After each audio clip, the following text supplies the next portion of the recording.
istilah kurban. Nah, itu sudah masuk ke dalam bahasa Indonesia.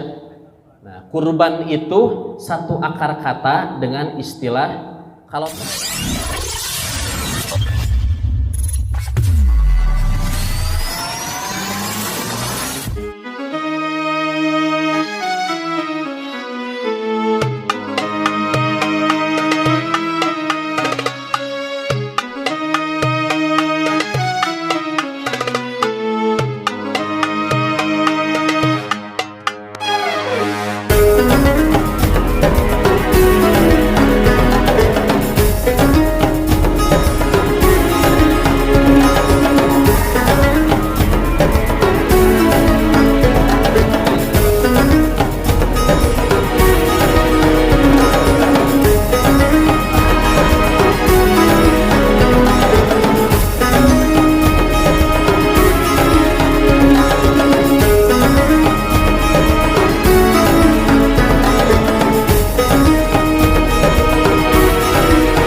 Assalamualaikum warahmatullahi wabarakatuh.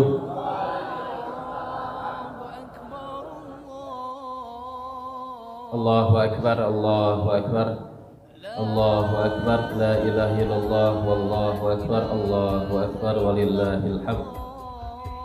Alhamdulillahi rabbil alamin. Ussalli wa usallimu ala Rasulillah wa ala alihi wa ashabihi wa mawalah.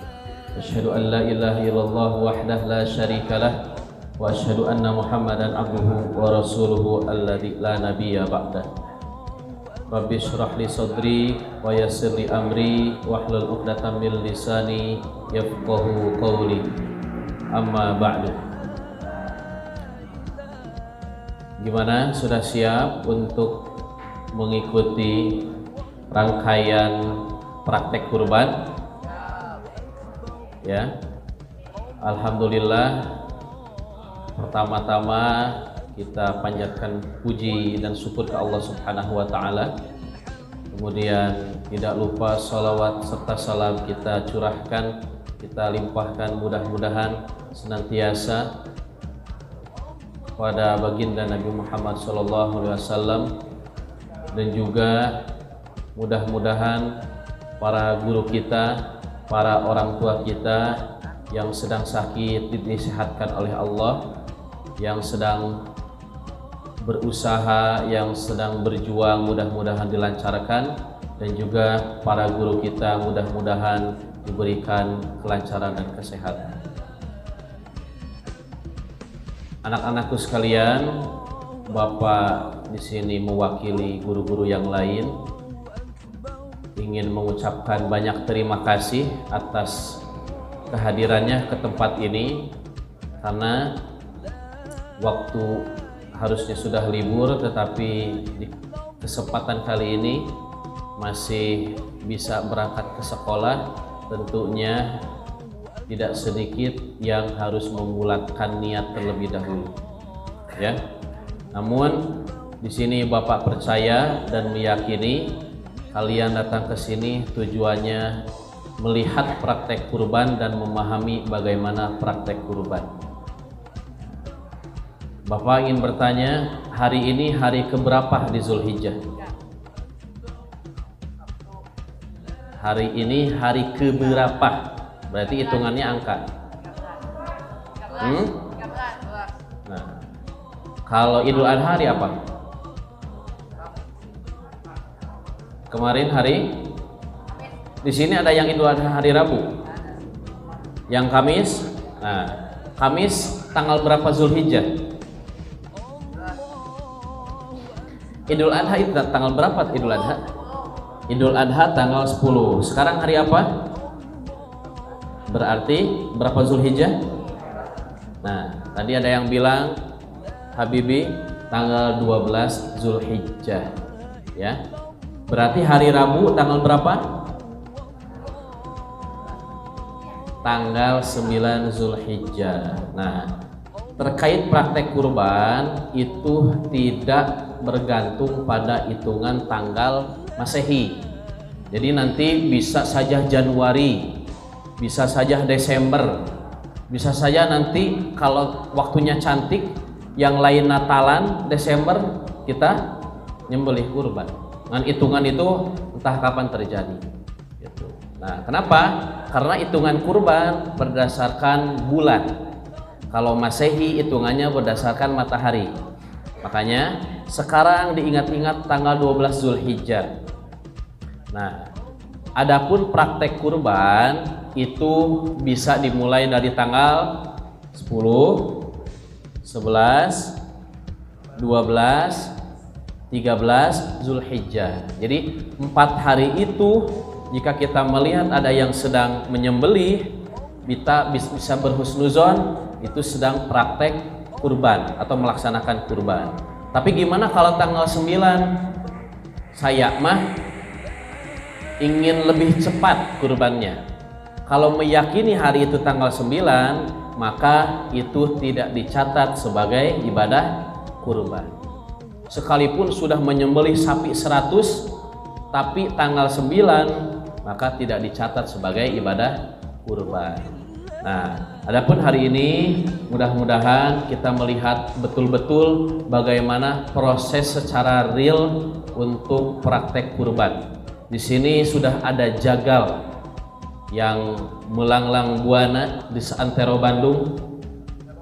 Ini, Masya Allah, Pak Ustadz Maman. Nah, tapi pertanyaannya, bolehkah Bu Wuri nanti yang menjadi jagalnya? Nah, di sini karena zaman sekarang ada emansipasi. Tahu, pernah dengar? Emansipasi.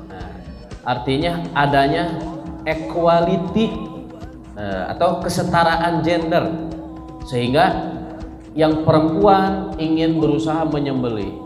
Pertanyaannya, boleh tidak? Nah, kalau ada perempuan yang dikenal sebagai jagal, kira-kira laki-laki takut gak? Bu Wuri jadi jagal, nah, dikit-dikit bawa bedog, kira-kira takut gak sama Bu Wuri? Takut. Maka pertanyaannya boleh sebenarnya. Jadi tidak ada halangan. Hanya kita menonton menyembelih sapi atau menonton ibu-ibu nyembelih. Nah, itu pertanyaan yang lain. Maka di sini selama yang menyembelih itu orang yang balik, artinya sudah berakal, sudah melewati masa balik, kemudian dia mampu menyembelih dengan baik. Di antara mampu menyembelih dengan baik ialah 1, tahu tata cara menyembelih.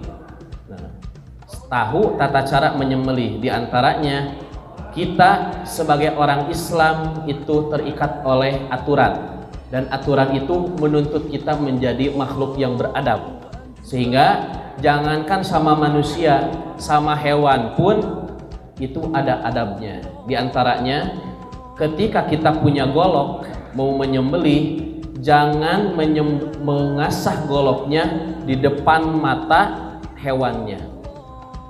Mereka punya feeling itu untuk menyembelih mereka. Itu ada hadis dari Rasulullah, di mana Rasulullah melihat salah seorang sahabat itu mengasah goloknya di depan kambing yang sudah ditidurkan.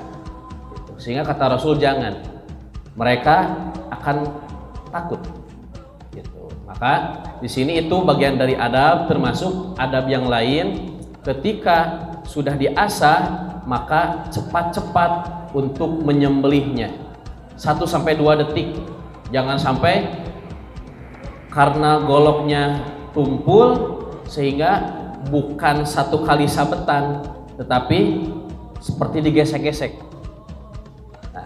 Jangan, ya, jangan. Nah, kemudian ketika seseorang menyembelih, jangan lupa untuk menyebut nama Allah. Bismillahi wallahu akbar. Jadi seorang jagal sebelum menyembelihnya mengucapkan kalimat Bismillahi wallahu akbar. Karena kalau tidak menyebut nama itu, kemudian dia berpikir ini sembahannya untuk orang lain, kurbannya untuk orang lain, untuk sembahan, maka itu menjadi makanan yang haram. Nah, kemudian setelah itu maka kita melakukan proses yang lain, menunggu sapi kurbannya itu mati, baru kita proses untuk mengulitinya. Nah, pertanyaannya, kalau sembelihannya karena goloknya itu terlalu tajam, sekali tarikan lehernya putus, bagaimana hukumnya? Nah, kalau sapi besar, bagaimana kalau misal ayam sekali sabetan putus kepalanya, bagaimana hukumnya? Ada yang tahu? Nah, hukumnya boleh dimakan, tetapi itu kategorinya makruh. Jadi sekali sabetan langsung putus. Nah, adapun kalau sapi yang besar, nah, biarkan dulu mati, baru dilepaskan antara kepala dan badannya, ya. Nah, kemudian istilah kurban, nah, itu sudah masuk ke dalam bahasa Indonesia. Nah, kurban itu satu akar kata dengan istilah, kalau teman yang dekat bahasa Indonesianya apa? Indonesia, teman karib. Tahu? Pernah dengar istilah teman karib? Pernah kan? Teman karib. Karib itu dari korib. Nah, korib itu dekat. Maka kurban artinya berusaha mendekatkan dengan sembelihan kepada Allah Subhanahu wa ta'ala. Karena gini, suka ada istilah kita berkorban, kita berkurban untuk lebih dekat. Tanda bukti pengorbanan itu dari apa? Nah, pejuang, pahlawan itu dikenal dengan pahlawan karena apa? Mereka tidak hanya mengupayakan keringat, tetapi mereka berupaya dengan darah mereka. Tidak hanya tenaga saja, tetapi darah. Maka di dalam Islam itu pun berlaku dalam beberapa kondisi. Salah satunya pada perayaan Hari Raya Idul Adha. Jadi bukti ketakwaan kita itu harus dibuktikan dengan darah.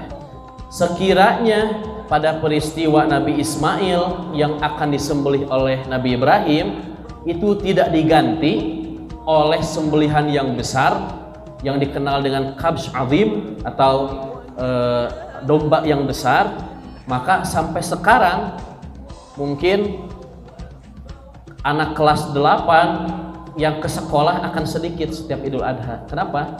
Karena oleh bapaknya itu pada disembelih. Kalau tidak diganti Nabi Ismail itu oleh domba yang besar.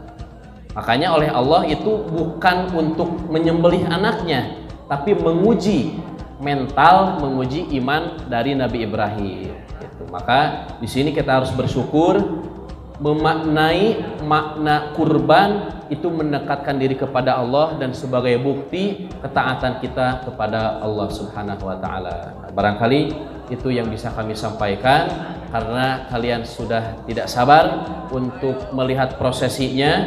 Diperhatikan dengan betul-betul bagaimana prosesinya. Jika ada yang mau membantu guru, silahkan bantu, ajukan, tawarkan apa yang bisa dibantu.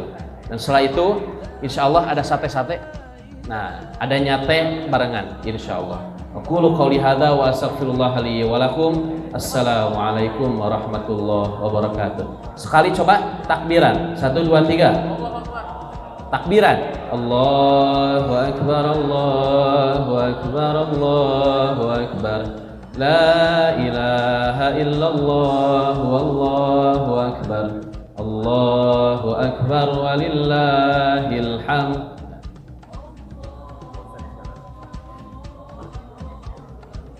Sana. Mangga.